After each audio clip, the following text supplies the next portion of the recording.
We had to talk about CJ and the Houston Texans, who just lost to the New England Patriots in the AFC divisional round, and they lost this matchup 28-16. And this was a very frustrating game to watch if you are a Texans fan. And the reason why I say this, dating back to week 1, for the entire season here, the Houston Texans have had the best defense in the NFL by far. Their pass rushers are phenomenal with Danielle Hunter and Will Anderson. In my opinion, that's the best pass rushing duo in all of football. They can stop the run. They can get to the quarterback. When you have a high sack team, you may think all they care about is getting to the quarterback. They can seal the edge. They can stop the run, and they can rush from the interior. The linebackers here, they're phenomenal with Henry To'oTo'o, Azeez Al-Shaair, and they can make some plays in coverage. The secondary, they're elite. Derek Stingley Jr. is a top cornerback in football. Kamari Lassner is a number 2 corner with this team. But when they play that man coverage, they don't mind him guarding number 1 wide receivers. That's how phenomenal he is playing alongside Derek Stingley Jr. On most teams in the NFL, Kamari Lassner will be the number 1 corner. But that's how stacked the Houston Texans are in the secondary. The safety position here, Jalen Petrie can play inside the nickel cornerback position. He's phenomenal. He can play single high safety. He's a very good football player. And you have Kalen Bullock, who has been phenomenal since they drafted him out of USC. So defensively here, they don't have a weakness unless their offense goes out there and they have 5 turnovers in the game. They had 3 takeaways today against the New England Patriots, and they lost this matchup by 12 points. This loss is not on the defense here. The defense did their jobs. Whenever they needed a big-time stop, the defense came up in clutch. And yes, they gave up some big plays here and there to Drake May, but they were on the field a lot in this game. And it's because the offense here. CJ and the offense, they were downright terrible. CJ had 4 interceptions in the first half. 4.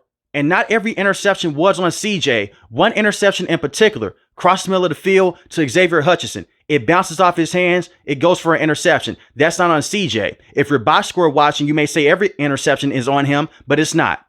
But it was one terrible play in general in this game. They run a motion play. The tight end slips down. CJ just throws the football up in the air for anyone to make a play. A Patriots defender comes away with the football. It goes for a pick 6. That is 7 points going the other way. In year 1, we did not see CJ make these type of mistakes. In year 2, he made those mistakes every now and then. This is now year 3. You just wasted a Super Bowl caliber defense in this game because of the turnovers.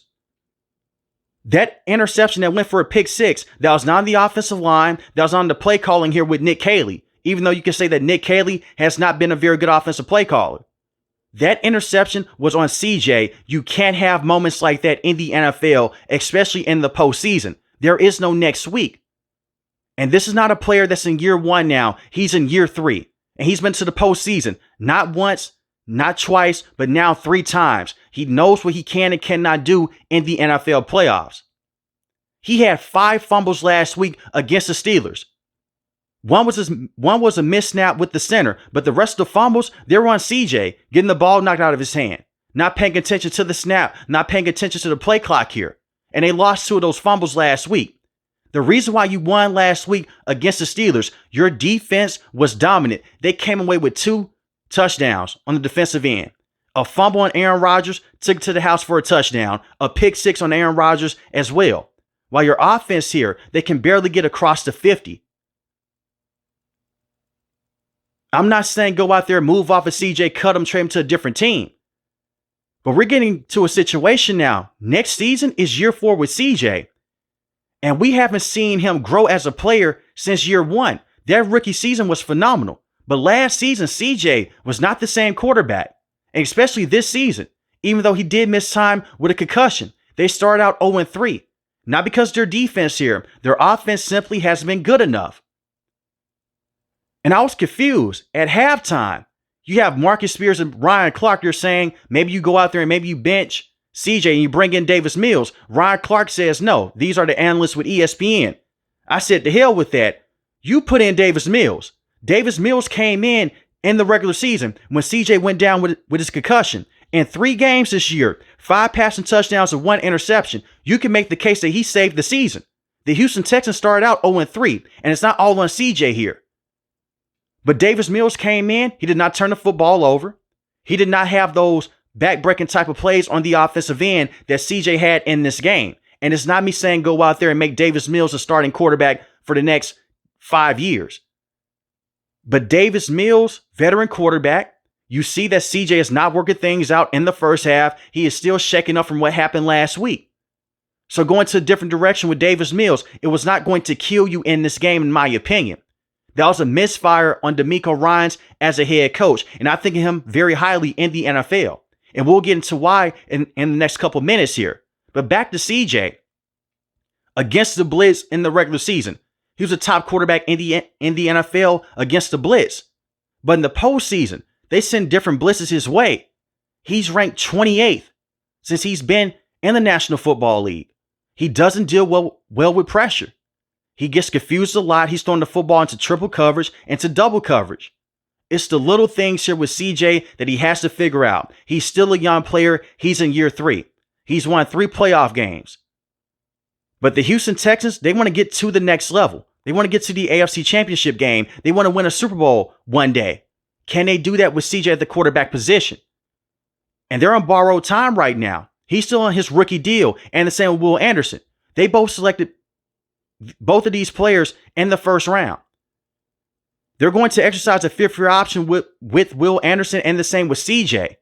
But sooner than later, you have to pay these players big-time money. Edge rushers, they're making a lot of money in the NFL, and the same with quarterbacks. To me right now, CJ is not worth a contract extension. You exercise that fifth-year option, and you go on from there. And it's not me calling him a bust. It's not me saying that he's terrible. But you're expecting more out of someone that you selected high in the first round. You want to see him be able to go out there and upgrade and have the ability to elevate the talent around him in certain situations. But he hasn't been able to do that in year 2 and year 3. And we could talk about the injuries with Tank Dell. Tank Dell hasn't played all year long. He got injured last year against Kansas City in the regular season. You can't use that as an excuse. There was no Nico Collins in this game. That's fair. But we've seen Nico Collins miss games before. Hamstring injuries. And CJ wasn't the same player. When they made the move to bring in Stephon Diggs, Nico Collins went down. Stephon Diggs became the number 1 wide receiver. The offense took a step back. Nico comes back into the lineup. The offense is back to normal. We're looking at a quarterback right now that's just stuck on 1 wide receiver. There was no Dalton Schultz for the majority of this game, but Dalton Schultz, he's not a game-breaking tight end. He's not going to go out there and be in the same conversation with Kyle Pitts and Brock Bowers and Trey McBride. Dalton Schultz is a very good player, but he was not going to help CJ go out there and not throw 4 interceptions in this matchup. I'm just being truthful here. Something has to give with him. And it's not one of those situations, to me, I'm making excuses because apparently that was the case when I talk about Lamar Jackson, when I talk about Josh Allen here. I'm just adding context. The fact that he's missing his starting tight end, he's missing his star wide receiver in Nico Collins. But he was bad today. The same way that I said that Josh Allen was bad in yesterday's game against the Denver Broncos. The only difference is this. This defense did everything possible to help out CJ in the offense, and they just could not come away with the win. And I feel for Houston Texans fans. They started the season with an 0-3 record. They won their last 11 games. They won every single game this year when Davis Mills was a starter. Every single game. Why not put him in at halftime and see what he has? You may say, well, it hurts the confidence with CJ. He's hurting the confidence of the defensive players. Because every single time they get off the field, it's a 3 and out back on the field. Or it's an interception back on the field. Or it's a pick 6. Now they're behind the 8 ball. I just don't understand why DeMeco Ryans kept him in this game all the way through. But this was a nasty postseason run for CJ. And we can get into the aspects of the fact that they can't run the football, and they can't, especially in this game. You have Nick Chubb, 4 carries, 14 rushing yards. He had a fumble in the red zone. Woody Marks, had a fumble in the red zone. While Nick Chubb is only averaging 3.5 yards a carry. Woody Marks, 14 of 17, 1.2 yards a carry. The longest rush of the day went for 8 yards. At the running back position, the longest rush in general came from CJ with 10 yards. And that's another thing with CJ. He has the ability to run around and make plays. He doesn't have the same athleticism like Patrick Mahomes, Josh Allen, or Lamar Jackson, but he can make plays in the open field. And this was a main critique on him coming out of college, out of Ohio State. He has the ability to run. He just doesn't do it. They'll try to move him off the spot, get a different launching point here, but CJ is just stagnant. He wants to be a pocket passer all the way through. You have to make passes outside the line of scrimmage here. You have to make passes outside of structure. You just can't stand back in that pocket and expect for those guys to hold up for 3 to 4 seconds. You have to get the football out quick and process, things that he was able to do as a rookie. And I do believe that the NFL, they've caught on to CJ. I really hope that this is not a situation to where CJ is going to regress every single year since his rookie year. I want to see the Houston Texans have a franchise quarterback. And they've tried to put more pieces around CJ. You made a move to bring in Stephon Diggs. Then he went down to ACL injury. He's now with the New England Patriots. You have Nico at the wide receiving position. Some of his best years in his career have come with CJ at the quarterback position. You made a move to bring in Christian Kirk. Christian Kirk was phenomenal last week against the Steelers. That was the one bright spot on the offensive end. Christian Kirk did have a receiving touchdown in today's game. 2 catches, 20 receiving yards. He did have a major drop early on. But I can't crush him for that when the quarterback has 4 interceptions on the day. But Christian Kirk, he's going to deal with injuries in the regular season. But he's a man beater. That's what he is. He can beat man coverage on a consistent basis. You drafted Tank Dell with CJ. Unfortunately, he's just dealt with a lot of injuries in his career.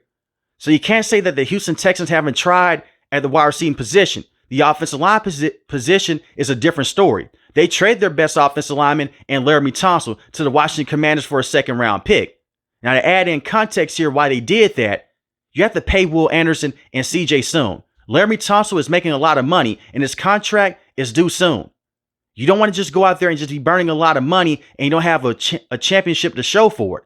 You have to cost cut here. So they went out there and they traded him to the Washington Commanders. That was a bad decision in my opinion. He was easily their best offensive lineman. And the offensive line played better as the season went on, but it's still not good enough to help out a quarterback like CJ, who doesn't do well with pressure. You have Ariante at the left tackle position. He's a rookie. Hopefully he'll get better over time. Ed Ingram at the right guard position. You can find a better right guard. Titus Howard at the left guard position. He's played tackle with this team as well. He's just bounced around this offensive line. And you have Blake Fisher because Trent Brown was down in today's game against the Patriots. The offensive line has made slight improvements, but it's still not good enough when you have a quarterback like CJ who just can't do well against certain pressure coverages. It's that simple. You can't get that push up front because you can't run the football. You have a quarterback that's seeing ghosts behind the line of scrimmage. This is what's going to happen. And this is the scariest part here. The Houston Texans, they can make it out of the AFC South. We all know that. They can make it out of the first round. They just can't get over the hump in the second round. Now, early on in this video, I said that I hold D'Amico Ryans in high regard, and I still do. I think that he's a phenomenal defensive coach. The work that he has done with the Houston Texans has been phenomenal. Now, majority of their money that they're spending is on defense here, but he's a defensive head coach.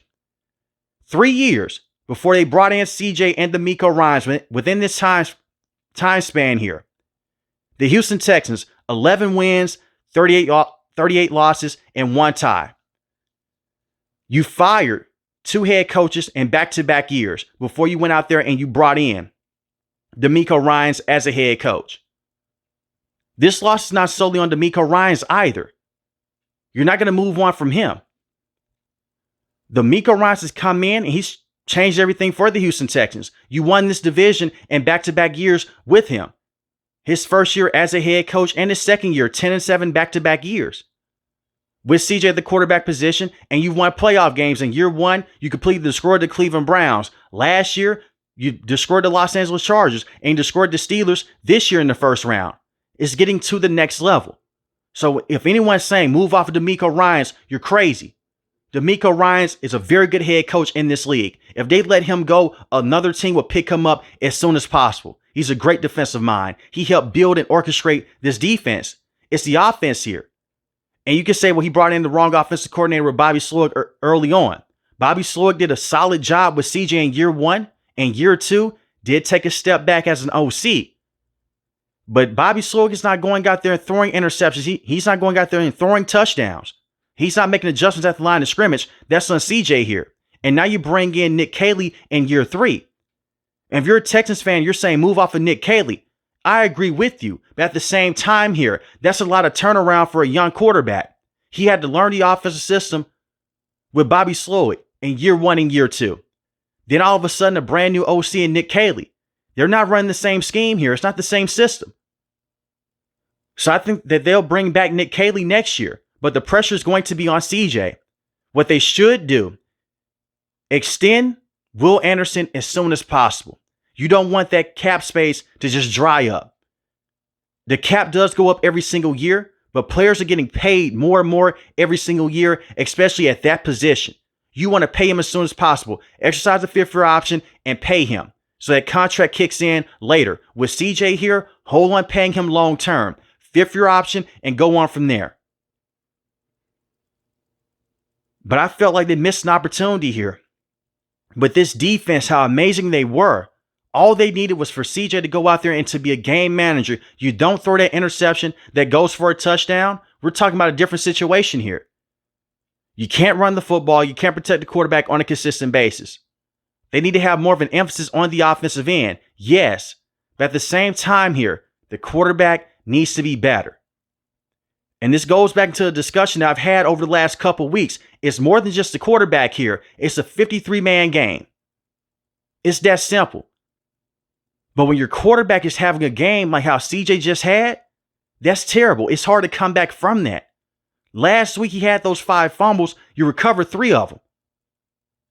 He had 3 turnovers by himself. But your defense was able to go out there and stop a Steelers team on the offensive end that wasn't good.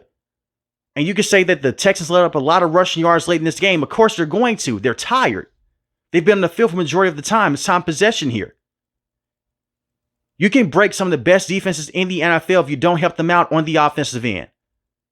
But something has to give with CJ and this offense. And the fact that CJ has 6 turnovers in 6 quarters in this postseason run, that says a lot about CJ right now. Not holding on to the football, throwing interceptions, just having bad fumbles. You can't have this. And if he cannot get better as a quarterback, sadly, they're going to have to look for a better option. This defense, they're still young. That's the scary part here. Will Anderson, young player, the same with Daniil Hunter, Derek Stingley Jr. in the secondary, and Kamari Lassner. But at the same time here, if you pay CJ a lot of money, you can't keep all those defensive players. They want to get paid as well. You may not be able to go out there and put an offensive line in front of CJ. So keep Davis Mills around. In the regular season, we know that CJ, he's good enough to get you to the postseason. But that's the regular season here.